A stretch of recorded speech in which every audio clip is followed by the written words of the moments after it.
Hello बच्चों, let's see this question is for a simple pendulum. A graph is plotted between its kinetic energy and potential energy against its displacement d. Which one of the following represent these correctly? Graph are schematic, it's not drawn to scale.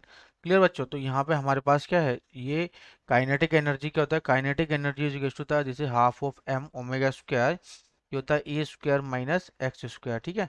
और potential energy क्या होता है, this is half of M omega square, this is X square. तो बच्चों यदि मैं kinetic energy की बात करूं तो ये हमारे पास इस तरह से सिचुएशन होती है, ठीक है। तो ये होता है x equals to zero mean position, ये होता है x equals to plus a, है ना। और ये होता है हमारे पास, ये कैपिटल ए कर देता हूँ, ठीक है। ये होता है x equals to minus A, this is extreme position है ना। ये कौन सी पोजीशन है, दिस इज मीन पोजीशन। यदि आप एक्स इजिकल्स टू जीरो रखोगे तो ये क्या हो जाएगा, half M omega square, half of M omega square A square आएगा, जो कि क्या आएगा, काइनेटिक एनर्जी मैक्सिमम को रिप्रेजेंट करेगा। किसको, के ई मैक्सिमम होगा कहाँ पे, एक्स इजिकल्स टू जीरो पे, है ना। तो x equals to plus minus a पर यदि मैं रखूँ तो के ई क्या हो जाएगा, के ई मिनिमम हो जाएगा। के ई मिनिमम कितना, x equals to plus minus a पर, है ना, प्लस माइनस ए पर।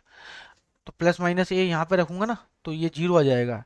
तो देखो मीन पोजीशन में मैक्सिमम। अब इसी तरीके से इसके अंदर बात करें तो इसमें क्या होता है कि पोटेंशियल एनर्जी क्या होता है बच्चों, यदि x इजिकल्स टू जीरो रखें मतलब मीन पोजीशन पे तो p इजिकल्स टू क्या हो जाएगा, जीरो। यदि x equals to plus minus a रखें तो क्या हो जाएगा, p e इजिकल्स टू जाएगा मैक्सिमम, है ना।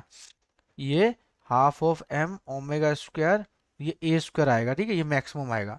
तो बच्चों आप देख रहे हो जो यहाँ पे जो जिस पे मैक्सिमम आ रहा है ना मीन पोजीशन पे, वो यहाँ पे जीरो आ रहा है, मतलब मिनिमम आ रहा है, ठीक है, मिनिमम आ रहा है। तो आप देख लो यहाँ पे कि ई और डी के बीच में, तो ये जो के ई क्या है यहाँ पे, एक्स इजिकल्स टू जीरो। तो यहाँ पे एक्स इजिकल्स टू जीरो है ना इस जगह पे, या डी इजिकल्स टू जीरो है, डी दे रखा है।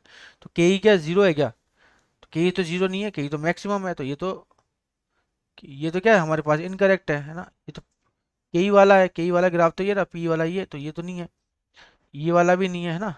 ये तो हो ही नहीं सकता क्योंकि ये किधर ओपन हो रहा है, इसका देखो मुंह एक्स डी स्क्वायर की तरफ ही जा रहा है, जबकि हमें कहाँ है, ऊपर की तरफ आना चाहिए, एनर्जी की तरफ मुंह खुलना चाहिए। और ये बचा हमारे पास फाइनली। तो देखो यहाँ पे ये पोटेंशियल एनर्जी, ये काइनेटिक एनर्जी का डैश वाला। तो आप देख रहे हो यहाँ पे जब डी इजिकल्स टू जीरो है तो ये देखो ये मैक्सिमम आ रहा है, के ई मैक्सिमम, है ना। और इसी तरीके से इस जगह पे पी ई जो है ये जीरो आ रहा है, मिनिमम आ रहा है। तो option number B is our correct answer. Best of luck.